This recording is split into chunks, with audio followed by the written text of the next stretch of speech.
Thank you. Well, by way of an introduction, it's great to be here in Warsaw at my very first PLNOG. Thank you for having me. My name is Martin Atkinson. I've worked for Equinix for about 5 years. Previously worked in cybersecurity. My current role is very different. I'm now Senior Manager for Peering and Interconnection, previously having worked for Equinix as a network subject matter expert and attached to marketing. Equinix is probably known to at least some of you, and globally now Equinix has 145 data centers, roughly 11 million square feet of co-location space, but started life very similar to Publiczny, and I'll come back to that in a while. You see before you some marketing blurb about platform Equinix, 145 data centers, 160,000 plus cross connects. The figure for customers is actually depressed. As some of you may be aware, Equinix has recently acquired the Telecity Group in Europe, and as a result of that, we've gone to 145 data centers. We've doubled the size of our European footprint, which is great. But also we've added about 1,000 more customers. So the 6,250 customers should be nearer 7,250, 7,300 customers. And the uptime, as you see there across the footprint of the company, is perhaps not surprising for a data center company. So here's a global map. The important thing I want to start by saying, really, and the reason that I'm here, is we're very, very pleased to acquire Publiczny as a part of our peering fabric. Worldwide, as we'll see, we operate 22 Equinix Internet exchanges. Publiczny will continue to operate as independent Publiczny, but will have the benefit of a global partner to allow significant opportunities in both Warsaw and globally, both for enterprises, peers on the peering fabric, and we hope networks. More on that later. And I have to say, if anyone would like to pop by the stand outside, the Equinix Publiczny stand, very happy to talk to you about the global opportunities with Equinix. Equinix is in 40 metros worldwide, and we've just acquired basically another 7 metros from the 33 we had previously. And in those metros, we either operate or host our own IXs. The red spots here are the locations where we operate our own IX, the Equinix Internet Exchange, and the ones with the black dots are those where we don't have our own exchange, we merely host third parties.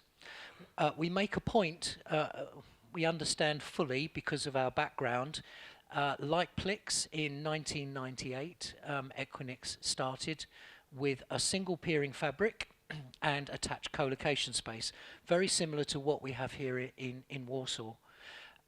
Over time, we realized that the public peering fabric has to be supported by the ability to allow PNI, that's private peering, between the larger peering parties, particularly the big names that we all know as household names these days. That kind of peering tends not to happen on public peering fabrics to a great extent. Most of it is happening over PNI, private network interconnect. Those private peering sessions are generally facilitated over a standard cross-connect or a number of cross-connects, usually at 10 gig, moving increasingly to 100 gig interfaces privately now. So you can't really, as we'll see later, just have a public peering fabric. You have to have the co-location space there to enable the big traffic movers to move to private peering. As you can see here, we have 27 partners who we support. Publiczny is effectively a partner, but will be at some stage in the future perhaps have the Equinix brand, but it won't make any difference. As far as the peering members and customers are concerned, it's business as usual. Nothing will change. We are committed to independent neutrality as a company, both our peering fabrics and also our co-location space. In fact, as a company, we're fiercely independent. We are very keen to steer away from anything that makes us appear to be partisan or favouring one particular party over another, because that obviously damages our business case. And coming as we do from a neutral internet exchange background, the same as Plix, we fully understand the importance of neutrality to our customers. So, let's start with Genesis.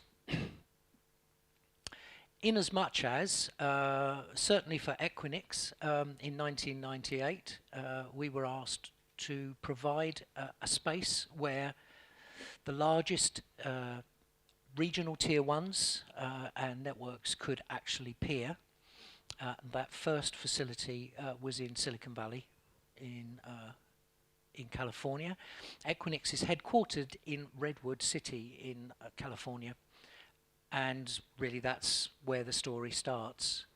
Today, Equinix across its global footprint hosts about 1,200 networks.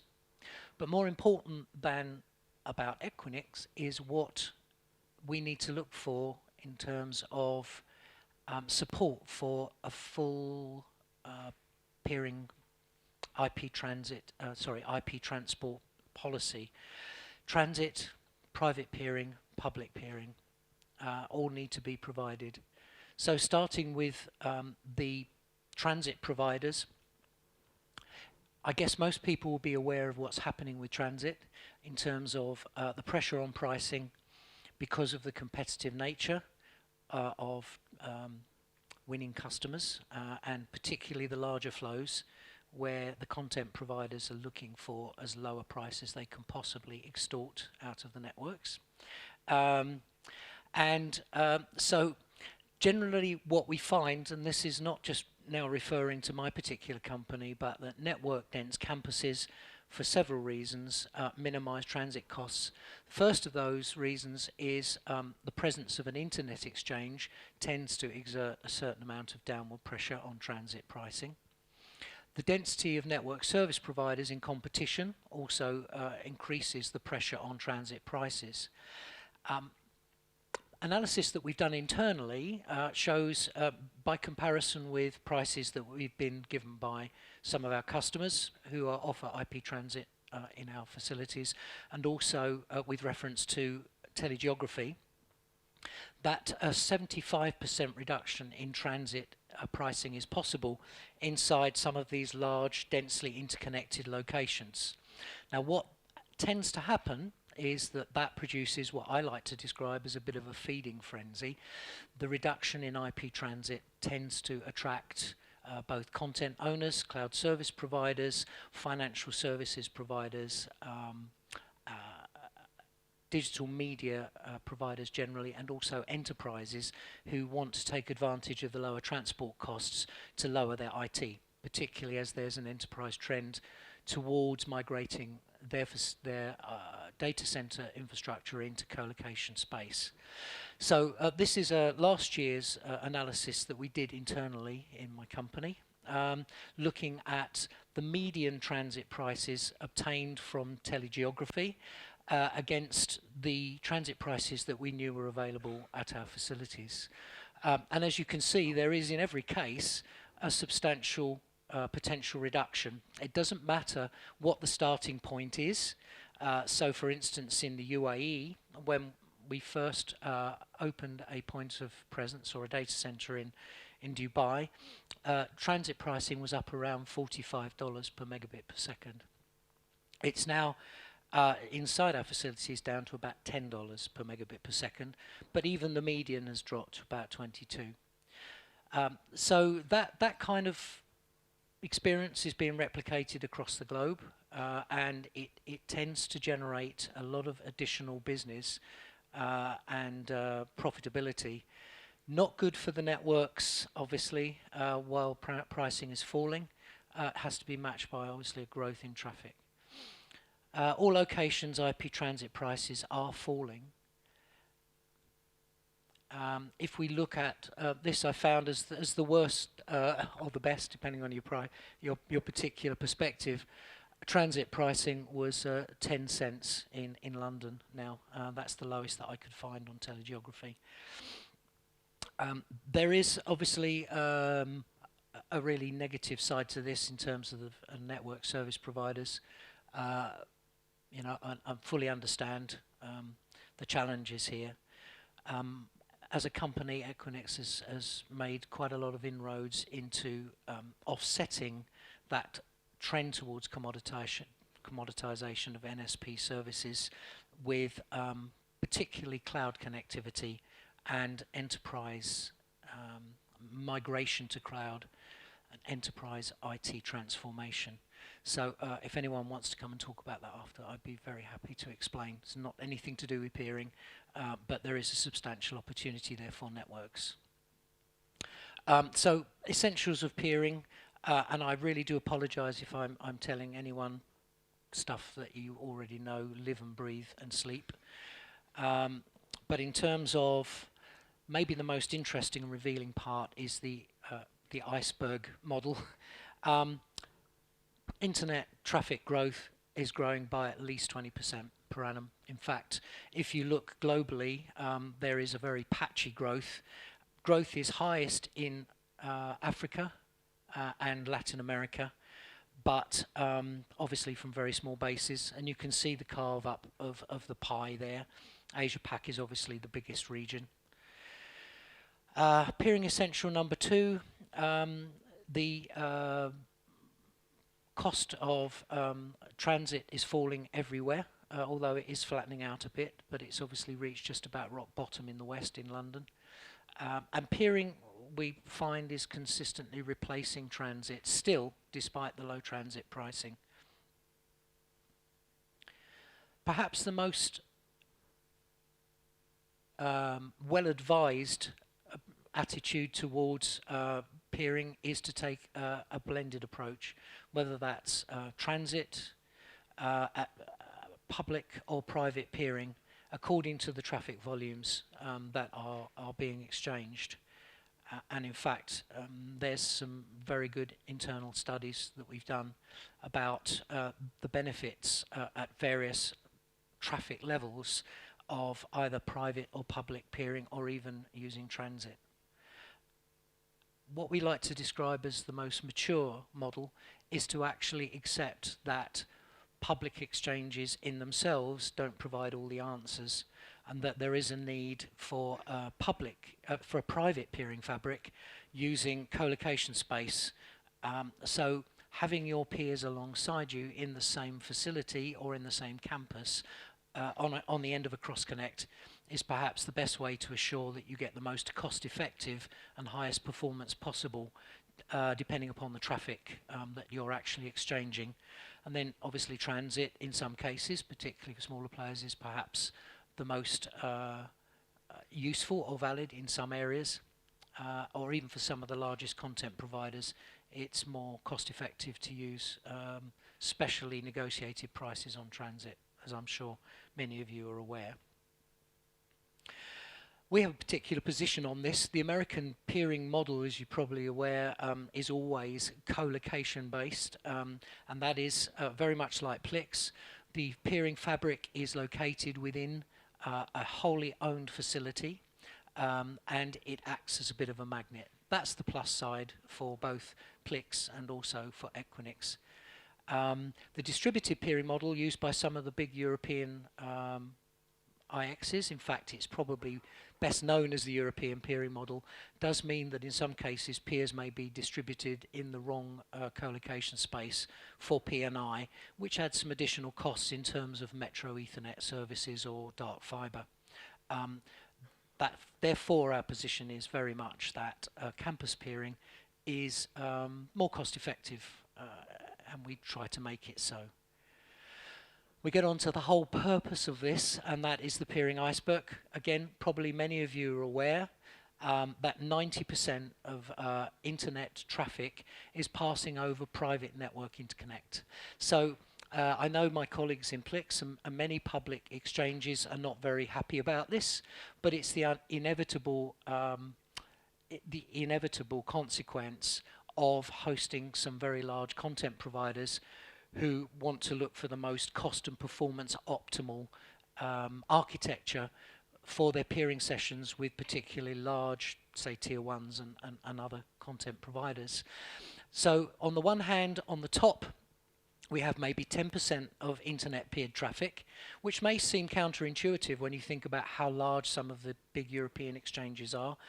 They still are moving a very small proportion of total internet traffic, most of which we're not seeing at all, unless you are using, say, for instance, Dyn Renesys tools, where you can see some of these peering sessions. In some cases, you don't see them at all.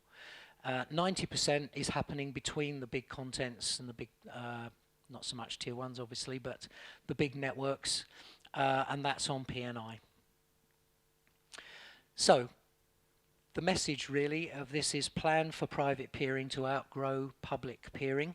That obviously won't be the case if you are maybe one of the smaller content providers, one of the smaller networks, where public peering will be the whole of the strategy. But for anyone who expects to see their peering traffic grow over time, co-locating with your peers is a definitely good strategy, and one that obviously fits with the model that we've been promoting globally now since 1998. Co-location space, generally the thing to do is to look for the co-location space. Okay, there's some blatant self-interest in here and self-promotion, but it remains a fact that in order to access both public and private peering fabrics, it makes most sense to be in the location where the IX and co-location space is available. And certainly worldwide, Equinix hosts all of these names in different locations using just that model. So, summing it all up, yes, there are 5 considerations here. The first is network dense ecosystems drive lower transit pricing, which is good for everybody until it hits rock bottom, when it's not so good. And it's the reason why Equinix has been making moves for growing cloud ecosystems, private cloud connectivity for enterprise, and working with selected network partners who basically are those who are prepared to accept that commoditization of their pipes is not good for them nor for anybody else. And unfortunately, the driving down of transit prices does cause us to look elsewhere for what the next big model might be, whether it's SDN NFV or whether it's enterprise cloud. And certainly Equinix has stuck quite a lot of resources into developing the enterprise cloud model and working with networks to deliver those services to the world's biggest enterprises globally. And I'm very happy to share with you some of the case studies and names of enterprises that have moved to this globalization and interconnection oriented architecture, as we call it. Public peering, always best to look for the leading internet exchange. In Poland, obviously, Plix offers in this region access to the largest local peering community. And we are, as I say, again, delighted to be now hosting, partnering with Plix to deliver these services in the way that you've been accustomed to for many years now. Private peering, the co-location space that is inside Plix, is, we believe, essential to allow the gradual migration of the larger flows onto PNI. Unfortunately, it's kind of inevitable. And finally, campus peering, certainly in my view, makes more sense because of the costs of a distributed metro peering fabric. And finally, we have here just a blatant plug for Plix. With 279 members, peak traffic currently just under 500 gigabits per second. And I believe that that represents a very good value and wonderful opportunities for everyone. The benefit of having Equinix as, shall we say, the new owner, host, is not that anything massive will change locally, but in terms of as a global entity with 145 data centers hosting some of the world's largest organizations, both content providers and networks, and also enterprises. Some of the biggest global enterprises in the Fortune 500 are with us worldwide, is that it brings really significant opportunities for many people in this room and for Polish companies generally to realize new opportunities worldwide. And that's it from me. I hope it wasn't too much of a plug for Equinix. Thank you very much.